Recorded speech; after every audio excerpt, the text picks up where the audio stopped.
¿Qué tal? ¿Cómo les va? Bienvenidos a una nueva edición de Sin Retórica, aquí en Somos Resistencia, los viernes a las 22 y nuestro encuentro de los domingos a las 15:30.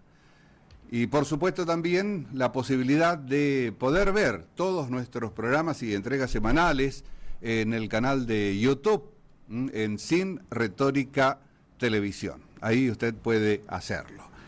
Y vamos de lleno a los aspectos que hemos preparado para esta semana, en la que nuevamente lo económico, lo financiero y lo político está ahí como elementos centrales, no solamente en el debate del gobierno nacional, un debate interno y con la oposición política, sino también en la mayoría de los hogares de nuestro país, porque en esta semana que todavía estamos transcurriendo, si nos ve el viernes o que ya apenas finalizó, si nos ve el domingo, tuvo como eje central la determinación que hizo el gobierno nacional de quiénes van a pagar un deterioro en sus ganancias que tuvieron las distribuidoras de gas en la Argentina como producto de la devaluación del valor del peso.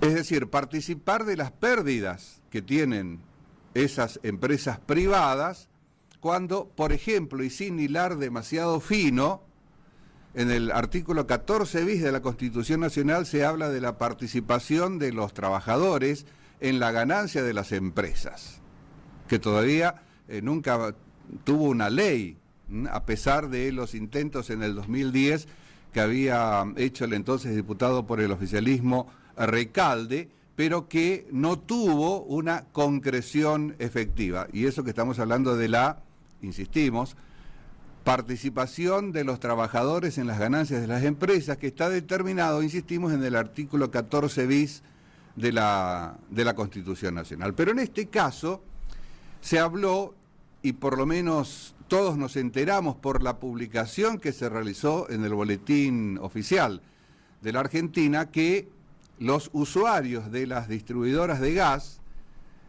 tendrían que pagar desde enero del próximo año en 24 cuotas un total de, se estima, se calcula y es por lo menos lo que se informó, 20.000 millones de pesos que perdieron o dejaron de ganar las distribuidoras como consecuencia de la devaluación del peso justamente. Y bueno, se armó la que se armó.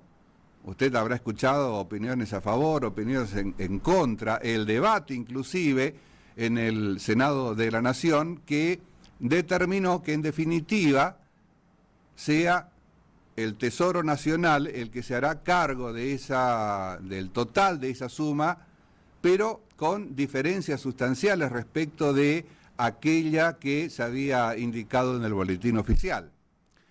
Recordemos que el secretario de Energía, Javier Iguacel, había dicho que si no se pagaba ese retroactivo, las empresas no podrían continuar con el plan de inversiones, y que se daba un plazo de 24 meses y que el comienzo del pago tenía que ser lo más inmediato posible, es decir, a partir de enero del próximo año. Pero en pocas horas todo se trastocó y, en definitiva, después del anuncio de el ministro del Interior de la Argentina indicando que va a ser el Tesoro Nacional, es decir, el Estado Nacional, el que se hará cargo de ese pago, se hará a partir de un año vista, es decir, desde octubre del 2019 y en 30 cuotas. Difiere bastante de aquella urgencia que había manifestado Javier Iguacel, que tenía que ser ya y con las 24 cuotas. Más allá de estos aspectos que, según la perspectiva o la dimensión desde donde se la analice, el gobierno sale favorecido o no, lo cierto es que está muy claro, por lo menos un presupuesto que se ha tomado ya desde hace 2 años vista en nuestro país en el aspecto político, que cuando el Estado deba de alguna manera arbitrar una determinada situación o tomar una determinada medida, lo hará casi siempre, como lo hizo hasta ahora, en favor de una de las partes, que en este caso es el empresariado privado, como se quedó muy claramente establecido en esta última y nueva decisión adoptada por el gobierno nacional, que algunos dicen retrocedió por la presión que la misma oposición política puso y también por uno de los socios de Cambiemos, como lo es la Unión Cívica Radical. Para otros, en cambio, aseguran que esta decisión muestra una debilidad por parte del Ejecutivo que no puede llevar adelante y sostener medidas de este tipo que indican son necesarias y fundamentales para dar credibilidad a los mercados. Y cuando se dice los mercados, normalmente se utiliza ese eufemismo para determinar al sector privado o los actores privados en una actividad económica en un determinado estado, como lo es en este caso el argentino. Y lo peor de todo, para algunos analistas también, es que en principio iban a pagar esa pérdida los usuarios de las distribuidoras, pero ahora se generalizó la sociabilización de la pérdida y serán todos aquellos ciudadanos de la Argentina que con su cuota parte de impuestos van a tener que pagar estos 20.000 millones que dicen se acumuló de deuda, sin que las empresas distribuidoras o también las transportadoras de gas tomen alguna parte de esta pérdida. Y algunos se preguntan, ¿y el riesgo empresario dónde está? Los trabajadores argentinos con su salario deteriorado en un 25 o más por ciento de acuerdo con los segmentos en que se realice cada una de las actividades justamente por la devaluación, ¿no tienen derecho a hacer un reclamo similar? ¿Están abiertas las paritarias o se reabrirán las paritarias también para compensar la pérdida del valor adquisitivo de los salarios? Todas estas preguntas y estos interrogantes por lo menos tienden a tener una respuesta más acertada o una previsión desde dónde vendrá la respuesta y qué característica tendrá cuando uno visualiza que, insistimos, el que tiene que oficiar de mediador tiene la camiseta de del equipo contrario en el que uno participa. Y todo esto se dio y vamos a pedir algunas imágenes a nuestro señor director de Javier Iguacel. Aquí estamos viéndolo, es el secretario de Energía de la Nación, quien quedó en el medio de la tormenta, porque había venido para dar supuestamente buenas noticias, pero no pudo darlas y en el poco tiempo que llevan del cargo, 2 meses apenas, ya se lo asocia con un hecho que ya ocurrió en 1982 en la Argentina, cuando un señor, por muchísima gente conocido, y para algunos con una larga mala fama, aquí lo estamos viendo, Domingo Felipe Cavallo. Esta foto es del 2 de julio de 1982, cuando asumió como presidente del Banco Central de la República Argentina. ¿Y por qué lo traemos a colación a Domingo Cavallo, 1982?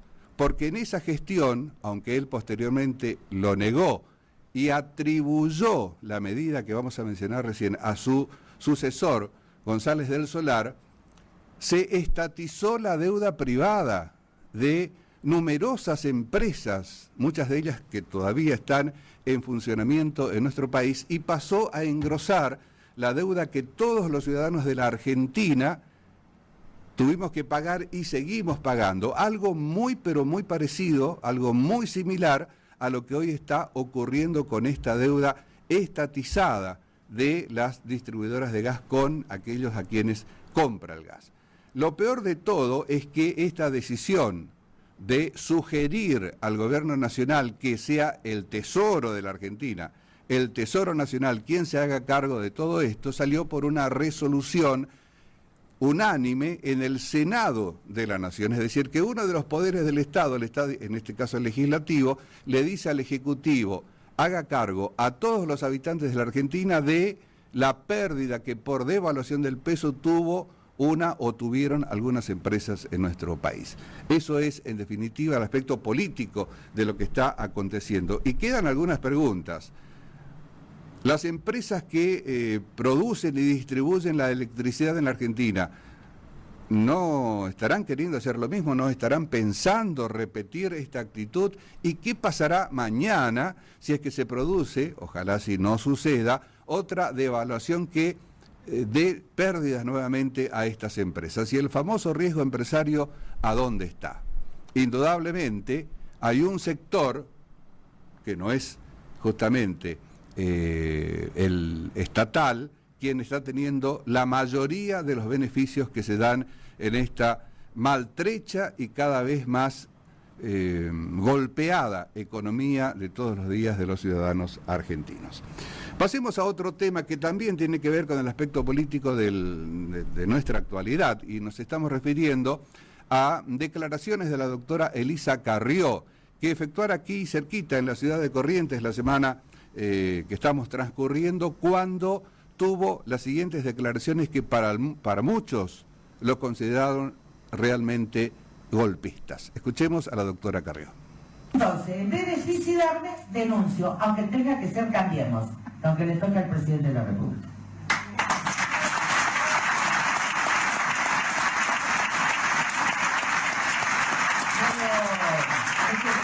Este es un tiempo de bisagra histórica, por eso acompañar la lucha por la impunidad, hoy se está jugando ya en Cambiemos. Tenía que pasar, había doble juego. Siempre dije, el presidente está entre la línea de Angelici y la línea Carrió, y va a tener que elegir, y tiene tiempo para elegir, pero sabe que elige o cae. O se va con Angelici o vamos a hacer el cambio en serio. Porque si es Angelici, son los barra brava, los contenedores, el arreglo con los jueces, los equipos de fútbol, fútbol para todos, ¿está? Moyana. Y no vamos a estar ahí porque somos millones los argentinos que hemos padecido todo, que nos Silvia, que hemos padecido todas las crisis. Pero tampoco me voy a ir porque no voy a hacer a funcionar a los que me quieren echar. Yo garantizo la gobernabilidad. Es cierto que el presidente me busca, es cierto que solo tiene que dar una respuesta. Yo ya no necesito hablar. Doctora Elisa Carrió, hechas aquí cerquita en la ciudad de Corrientes, en una conferencia que realizó. Y el presidente o cambia, o elige, o cae. Si estas expresiones hubiese tenido cualquier figura política de otro partido que no sea de Cambiemos, ya seguramente hubiese tenido una, dos, más o varias denuncias ante la justicia por apología del golpismo en nuestro país. Y la otra frase que también hay que rescatar es la del final. Yo garantizo la gobernabilidad, indicó la doctora Carrió, que recordemos, junto con el radicalismo, son los principales socios políticos de la alianza gobernante, junto con el PRO, justamente. Y en este jueves, ayer, que estamos realizando el programa, se realizó en el Centro Cultural Kirchner de la ciudad de Buenos Aires una reunión de Argentina Exporta, en la que habló el presidente de la Nación y en la que estuvo presente Elisa Carrió, quien, antes que Mauricio Macri hizo uso de la palabra, habló a los presentes y no solamente acentuó la crítica, sino que para muchos, y es una opinión que en este caso compartimos y es una valoración, obviamente, zamarreó a la máxima autoridad política del país, al presidente de la Nación, indicando que se va a amigar ella, Elisa Carrió, con el presidente cuando Macri me saque de encima a Garabano. Apostó el doble, puso muchas más fichas a pleno, con todo lo que eso significa, y tal vez hablándose encima con el apoyo de la mitad de los presentes en la Ballena Azul, ahí del Centro Cultural Kirchner, y el aplauso también de un gran sector. Obviamente que no porque sea una de las figuras más reconocidas en la Argentina, que obtuvo el 50 y pico % de los votos en la ciudad de Buenos Aires, hoy alguien puede ignorar este tipo de actitudes, más refiriéndose al presidente de la nación que estaba ahí. No se mostraron juntos, pero obviamente iba a ser el que haría uso de la palabra en forma posterior. Creemos que de esa manera no garantiza para nada la sustentabilidad de la República, como siempre indica la misma doctora Elisa Carrió. Y otro de los socios políticos de Cambiemos, es decir, la Unión Cívica Radical, sí se quejó y protestó públicamente por el tema de el incremento o el aumento retroactivo por la distribución del gas del que hacíamos mención anteriormente, dejando en evidencia también que no había sido consultado como socio político del gobierno, que no había sido preguntado y que se enteró, como la mayoría, a través del boletín oficial de nuestro país. Y aquí una pregunta que ya desde hace bastante tiempo venimos haciendo: ¿hasta cuándo la Unión Cívica Radical mantendrá esa posición o sostendrá esa posición de furgón de cola de medidas que indudablemente están atacando a la base electoral que votó y llevó a Mauricio Macri a la presidencia en el año 2015? Algunas voces internas de la Unión Cívica Radical ya se están levantando en forma más estentoria y también en forma más consecutiva. Y hablando de la Unión Cívica Radical, le proponemos ver un material que lo hicimos en este lugar en abril de este año, cuando tuvimos la visita de la ingeniera Aida Ayala, ex intendente de Resistencia, investigada por la justicia y a un paso de quedar detenida después de renunciar a sus fueros. Recordemos que en las últimas horas fue internada por una descompensación. Y obviamente desde aquí le deseamos la más pronta recuperación a la ingeniera Aida Ayala, a quien en aquella oportunidad, en abril de este año, le preguntábamos si todo lo que estaba sucediendo con la incipiente denuncia e investigación que se estaba realizando tenía algún tipo de ingrediente del denominado fuego amigo, es decir, proveniente de la misma interna de la Unión Cívica Radical. Esto nos contestaba. Sumado a que lógicamente estamos en un proceso interno en la Unión Cívica Radical. Las elecciones son ahora en mayo. Nosotros somos distintas líneas políticas, por lo tanto el radicalismo está distraído en otra cuestión, en su vida interna, y está bien que así sea. A ver, yo elegí este camino, yo elegí ese partido, yo elegí estar en Cambiemos, yo elegí servir a mi pueblo. Y ahora tengo que demostrar, una vez más, porque cada 2 años, hoy adquiere, y de paso también lógicamente afecta a Cambiemos, porque soy diputada nacional y ganamos las elecciones encabezando la fórmula con Macri. Entonces, no es tan difícil de analizar esto. Pero con ese aspecto que usted hace mención a la interna, ¿se volvió antropofágica la interna radical? Y la interna radical siempre fue complicada, así en sus últimos tiempos, pero la verdad que nunca hubo elecciones. ¿A este punto? No sé, yo no digo que la interna ese sea el origen de esto. Digo que en un proceso interno ningún radical o candidato que quiera ser a presidente del partido, a gobernador, se va a preocupar, porque así funciona la estructura, ¿no es cierto? Sino que están hoy en otra historia, no se paralizan, y está bien, por otro lado, que así sea. Declaraciones aquí en Sin Retórica en abril de este año de la ingeniera Aida Ayala, a quien le deseamos una pronta recuperación de su salud, y que, más allá de ese aspecto, dijo que renunciará a sus fueros y que podría quedar, y algunos aseguran que es un hecho, detenida en las próximas horas en virtud de las denuncias que en el fuero federal se efectuaran en su momento. Dejemos estos temas y le proponemos recordar la semana que hemos transcurrido en las siguientes imágenes.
Imágenes de una semana que, como todas las últimas, ha sido bastante movida. Y eso que tenemos que dejar muchísimas imágenes que reflejan diferentes temas por una cuestión de tiempo. Pero creemos que está concentrada en las que vimos parte de una realidad que cada vez está siendo más complicada.